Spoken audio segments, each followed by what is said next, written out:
SydneyTrains' new Olympic Drive underbridge in Lidcombe on Sydney's Inner West Line, the main hub between Sydney's Greater West, extending to the Blue Mountains and Lithgow. Built for growth, the new $14 million superstructure with its 100-year-plus lifespan will drastically reduce rail noise, increase reliability, plus has an increased height clearance to 5.3 metres. Constructed in 1948, the old two-span, four-track steel bridge was an upgrade from a timber bridge that dated back to the early 1900s. With a clearance of only 4.5 metres, this structure was constantly at risk of bridge strikes from overheight vehicles.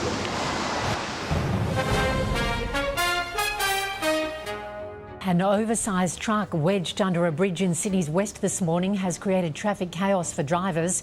The truck became stuck under the railway bridge at Olympic Drive in Lidcombe around 10 a.m, blocking northbound traffic. The old steel structure had reached its use-by date and needed replacement. SydneyTrains began planning the design and construction of the new bridge in July of 2009. The challenge? To minimise the disruption to both road traffic and rail customers who rely on this major transport hub day in and day out. So with a 5-day possession to take place between Christmas and New Year's, the design would need to fit the tight construction schedule, with 1 day to remove and demolish the existing infrastructure, 3 days to install the bridge components, and 1 day to put back the rail and signals. The solution? To build a reinforced, pre-stressed, precast superstructure that can be installed in just 3 days, but with a complex transport and lifting program in place to make it all possible. The first phase of the construction began in 2009 with piling works. This was done as part of another major bridge renewal going on a few hundred metres down the road. In 2012, signal relocation was done well in advance of the major possession. In early 2013, works began at the Pipita site in Lidcombe, which was only 4.4 kilometres from Olympic Drive. This was to be the central staging ground and where the main bridge decks and larger abutment sills were to be constructed. Working within the constraints of the long, narrow site, the project team developed a master plan to best utilise the working space and to construct and shift the 8x200-tonne bridge decks and 4 abutment sill units. But first, the 115-tonne abutment sills needed to be formed and poured on site.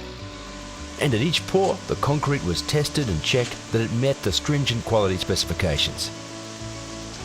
The 32 precast bridge girders were built off-site and trucked down from Newcastle, with each girder weighing around 31 tonne.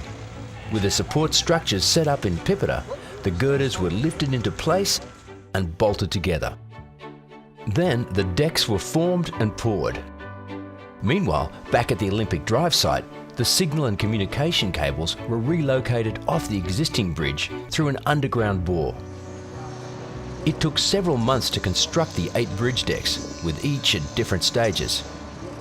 As each deck was ready, SydneyTrains surveyors were on site to check that everything was to specification and to set out the rail plates. As the rail plates were installed, they were checked for height and adjusted to within 1.5 millimetres. Handrails were also pre-installed as part of the design, but would also provide a safe working area for the construction crew while installing the bridge. In order to transport the girders and abutment sills, roadworks were required at the Pipita entrance, and similarly at the Berea Street site near Olympic Drive, which was to be used as a staging area for the many precast components and heavy lifting equipment. With only 2 weeks to Christmas, the program was heating up. With the sheer weight to be moved and the reach required of more than 50 metres, the project required a special lifting solution. So a 750-tonne crawler crane, capable of shifting the 200-tonne bridge decks in a single lift, was set up in Church Street adjacent to the bridge. It took 4 days and 40 semi-trailer loads of components to assemble the massive crane. At the same time, a central pier for the new bridge was also formed and poured. Later that week, the 115-tonne abutment sill beams were lifted onto special low loaders and moved to the Berea Street site, as well as other precast components, such as the approach slabs and headstocks. Finally, after 4.5 years of planning, the time had come to assemble the bridge. Starting at 0 hours on Boxing Day, the possession began with just 5 days to complete the final major works. After the pre-work briefing and the delivery of the permits, the work began in earnest to remove the track, disconnect the signal infrastructure, slew the overhead wires, and detach the steel bridge sections ready for removal. Road base was laid out and a 750-ton crawler crane was moved into position. Meanwhile, the first of the 200-ton bridge decks were being transported from the Pipita site and placed on Olympic Drive. With the crane in place, the first steel bridge pieces were lifted out, loaded onto trucks and transported back to the Pipita site, where they would be cut up and sent for recycling. However, two of these sections would be kept intact and used as part of a future bridge project. With the steel structures removed, earthworks began to remove part of the existing brick abutments. Sections of this had been pre-cut weeks earlier in preparation for the excavation. Some 3,000 tonnes of concrete and fill needed to be broken up and removed to make way for the new precast abutments.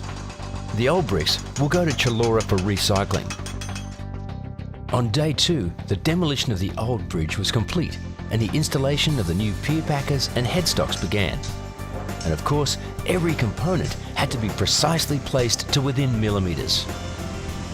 On day 3, the main bridge decks were installed.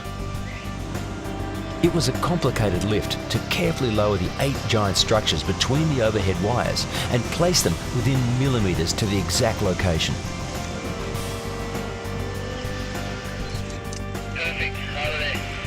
With the bridge decks firmly in place, the next step was to install the approach slabs and start reinstalling the track.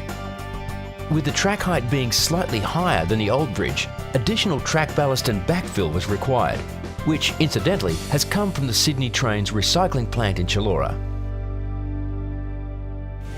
By day 5, the track work had been completed, the overhead wiring restored, and the signal infrastructure reinstated. The tamping machines had moved in to finalise the track height and complete the project, and all in just 5 days. By New Year's Eve, the final commissioning had been done, the possession at an end, and the road and rail operational in time for the biggest party on Sydney's calendar, New Year's Eve, where hundreds of thousands of commuters jump on the trains and head for the harbour.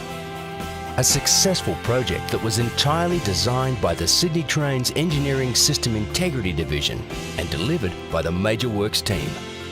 So now SydneyTrains customers, motorists and the local community can enjoy a new bridge that's stronger, quieter and built for the long haul.